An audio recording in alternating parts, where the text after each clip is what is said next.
probably have noticed something a little bit different about the setup today, and that is because I have finally taken the massive decision to switch back to Fuji from Sony for my landscape photography. Now, this has been something that I've been thinking about this for quite a while, because if you've kind of followed my story a little bit, you'll know from, I did a video before where I went from Canon, wanted something lighter, went to Fuji, loved the XT2, and then I don't want to get into a lot of detail now, but I hit a bit of a snag for my wedding photography with it and decided that I had to switch to Sony. And I never actually had an issue with it when it came to landscape photography. So I was always very sad that I kind of felt my hand was forced a little bit to move over to the Sony. And I have absolutely no regrets for Sony as a wedding photographer. The eye autofocus, the tracking, all of that is absolutely amazing. Low light capabilities, fantastic. But over the last year or so, I guess, I've just been really struggling to get the best out of the Sony files for landscape photography. And the biggest thing is the colour. Now, if you are a Fuji shooter or you've used Fuji before, you'll know what I mean when I talk about the Fuji colours, because there's just something about them that I just can't replicate. I can't get it anywhere else. And I've tried different programs. I've tried Lightroom, I've tried Capture One, and I do think Capture One handled the colours of the Sony files a little bit better than Lightroom, but I just felt, do you know whenever you come back from a shoot and you know you've got some amazing photos and the light was fantastic and you can't wait to get them into Lightroom and get editing them? I kind of find that I was bringing the Sony files into Lightroom and I just was really struggling to find that amazing light that I thought I had captured, and I really had to work a lot at the files to kind of get that light back out, and to kind of get the file back to, I guess, something that I could work with. And yeah, I mean, like the Sony, the files coming out of it, it was massive resolution. It was so sharp. That G Master 16 to 35mm lens I had was amazingly sharp, but it just has been always something drawing me back to Fuji. Now, yesterday I decided to head up to Wex in Belfast, and Angus and the guys always look after me up in there, and traded in my A7R III and left with a Fuji XT4. And I've already taken a few shots with this morning, and already I've got those kind of giddy feelings of, oh gosh, look at those colours, this is what I've been missing. Yeah, that was, I guess, the main reason for my switch, was that it was the colours, it was the colour science that the Sony that I just did not like. And I think moving from Fuji to Sony a few years back, you kind of get used to their colours and they are insanely good. So I'm really excited. I'm really excited about this new journey. I hope you guys follow me on it. I hope you kind of buy into it, and if you are a fellow Fuji shooter, I'd love to hear from you in the comments below, because I probably have this new, have a whole new learning curve now with editing Fuji files and getting the most out of them, because it's been so long since I've used them. But as I say, really excited. So I don't think I'm going to waffle on too much longer. At the end of the day, I'm out here to shoot some landscapes and to kind of put this through a bit of a test, I guess. But yeah, have I made the right decision? I think I have. I feel really at peace about it. I'm really excited to use it. Even just getting it set up and having a play with it here, it just feels just as what I remember the XT2 being, only obviously this hopefully should be much better. So yeah, let's see where this goes.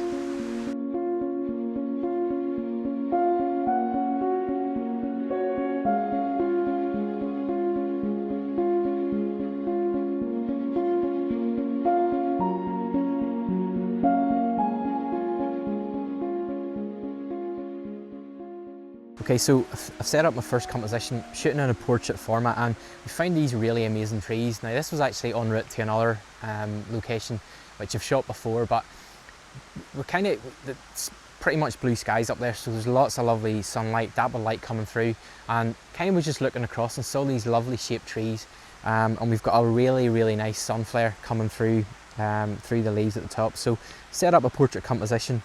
I've got two very, very big trees on the right hand side and the left hand side of the frame. And then as you go on through the frame, we've got a couple other trees that are kind of twisting slightly, and then we've got this beautiful little sun star coming through. Now what I'm doing is I've just positioned it just so it's catching the side of the left hand tree, and I'm shooting f11, just got a polarizer on just because it's helping to bring in a little bit more colour in the floor of the forest, and also to cut out the glare from the floor of it. That's the only filter I have on. And as I say, I'm just playing about.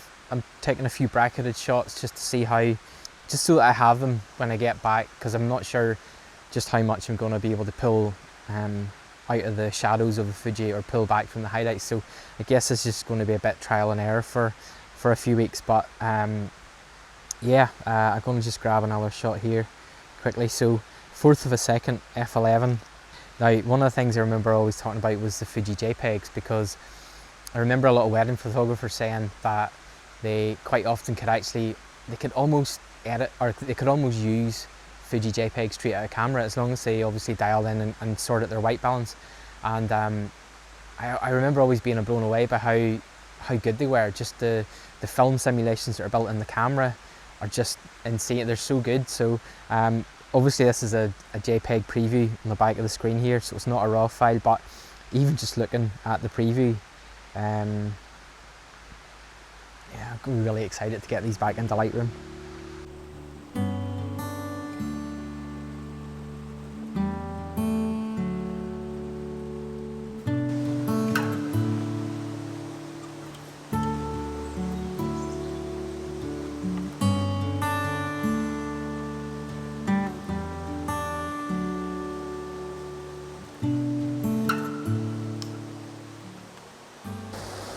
So I've moved up along to this tree, and I photographed it quite a few times in the past.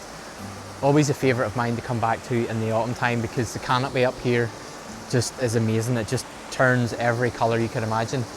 So again, I've come down and I've shot this as a pano, and I've shot it as a landscape orientation before, but I don't think I've ever actually done a portrait version from where I am really, really low and just shooting straight up. So what I have, there's two lovely little waterfalls down here in the foreground, and I have them in the bottom right and the bottom left of the frame, and then I'm literally just using this tree. This is setting off roughly in the bottom right hand third, and it's just kind of twisting the whole way up through the rest of the frame.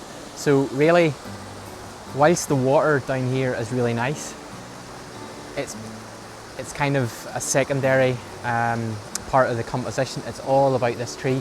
Now we have been getting some really, really nice dappled light coming in through, and I have a polarizer on, which obviously you know what it's going to do. It's going to cut out the glare in the water, but I put on a 3-stop ND filter, so I'm now, my exposure time is in and around 6.5 to 8 seconds, something like that. So there is quite a bit of brightness just up in this part of the scene here and on the right hand side. I could put a grad on, but I would be scared of darkening the whole of the tree too much, so I'm actually bracketing my exposure. So I'm doing three brackets. So I'm doing my, I suppose what I would classify as my base exposure, which is around 6.5 seconds. Then I'm doing a shot two stops above and then 2 stops below. I don't think I'm going to need all 3 of them, but again, new camera, I'm just playing about with the options here, so I'm pretty hopeful I probably could get it all in one shot, but just going to grab one here while that light has flattened a little bit here. So 2-second delay, and this will be the first exposure, 6.5 seconds. Yeah, I think this is one of those locations where if you ever wanted to do a project where you were shooting the same scene in every season, I think this would be a really good subject, because this here changes so much throughout the year, and if you can go back to one location and then actually just try and use the same composition and just reshoot it in every season, you could have a really nice piece of work. I guess just to have something a little bit different. Okay, so that is my 3 exposures done. So that is exposure 2 stops under, that is 2 stops over, and then that is my base exposure. I think this is going to look really, really nice once I get it edited. Okay, so I thought I would kind of just give you a few thoughts very quickly on the XT4. Now obviously I've just been using it for probably a couple of hours, and you know, I don't want this video to become, you know, why Fuji is so much better than Sony, or why, you know, it's not one of those kinds of videos. I just want to kind of be as honest with you guys about my own journey, and kind of let you kind of get a glimpse into what works for me and what doesn't work for me. You may not like this camera, you may prefer a Canon, you may prefer an Nikon, that's fine. At the end of the day, nowadays there's probably no bad cameras on the market, but they all will offer something different. And for me as a professional photographer, I shoot landscapes, I shoot weddings, and I kind of have to see them as a tool as well, to do my job. And in regards to the wedding work, the Sony is a no-brainer, because this, you know, it's, as I said before, and I kind of don't really want to keep repeating myself, but it's just a workhorse. It's super fast autofocus, fantastic low light. Eye autofocus is amazing, and I know that whenever I'm framing up shots and I'm grabbing shots, I know it's just going to work. But with this here, I just find that the Sony's not enjoyable for me to use, whereas switching back to the Fuji, I've loved it so far. I've loved just being out experimenting with it, and a couple of the features which I actually had forgotten about, and one in particular is that on the back of the LCD screen, whenever you're taking an exposure, the Fuji will actually show you your exposure time as like a little countdown clock on the back, which is extremely helpful. And it was one of those little I guess extra features that at the time I really loved using on the XT2, but kind of didn't really I guess realise it was there until I went to Sony, and then realised that, oh, I can't actually see how long is left on the exposure. So just little quirks like that, I guess. It's nice to have that back. Now that I see it, I've actually really missed it. One of the things I've noticed as well is obviously the body, the XT4 body and the Sony a7R III, the physical size of them, I don't think there's actually an awful difference in the size. I'm not big into technical details and gear and weight and size and all that sort of stuff, but I know putting it in the bag, it seemed to pretty much fit in where the Sony was. The only massive difference is the lens. Now this is the 10-24 lens, and coming from the 16-35 G Master, it is a massive difference. It is much smaller and much lighter, which is fantastic. Yeah, that's probably the only noticeable difference is the weight on that, but the actual weight for the body or the size of the body seems to be pretty much the same. Now I have added an L bracket as well, which obviously helps to kind of add a bit more ruggedness to it. The battery in this is meant to be, it's a bigger battery than the XT2, which was good, so that should hopefully last a little bit longer. One gripe, and I think the Sony was the same, because I had to actually buy a cube charger for the Sony batteries, is that the Fuji, the XT4 comes without any kind of charger. You have to plug your camera into USB-C and actually charge it in the body. It's a bit frustrating, because then I looked at Fuji chargers and I think it's like another 50 something quid for another charger, so that's a little bit frustrating. But I guess that's maybe the society we're going in now, where all these things are added extras. But that would have been nice to have had that in the box, but as I say, it's not a game changer. I guess one good thing about it is that if you were away camping or hiking, you can charge the camera via a power bank, via the USB-C, which will be super handy as well. I think we've just had a quick bite of lunch, so we're going to head back down. There's another spot that I want to test this out in, which I've shot before, which are the stepping stones. So I want to have a go at it there, see how we get on, and yeah, so far so good. So I've moved kind of very quickly down to the stepping stones here, just framing up a couple of compositions. I was over on the other side and we were just shooting kind of upriver towards the stones, but it was a portrait composition and we were getting little bits of sunburst coming through the trees, and it's just a bit of a nightmare trying to get it all lined up. So I just focused on getting the image with it. I've moved back round to, I guess, a bit more of a classic composition of here, stepping stones down in the bottom left, shooting up into the big canopy. Now there is the right hand side of the trees, there's a massive amount of light coming in, so it's leaving the scene really unbalanced. So what I'm doing is I'm bringing in a 4-stop grad, but I have it at an angle, and I'm just pulling it down in just to try and make sure that I'm not blowing out any of those highlights. And I'm just shooting f11. I've still got the 3-stop ND on and also the polarizer, so I'm getting in around about 8 seconds of an exposure. And I'm just going to fire off one more shot, and then I think I will call it a day here, because as I say, this is probably just more of a recce with the new camera, just having a play with it, getting to grips with it. But yeah, so far so good. And any of the images that I've obviously shot, I'm going to drop them on the screen now, and I'd love to know what you think.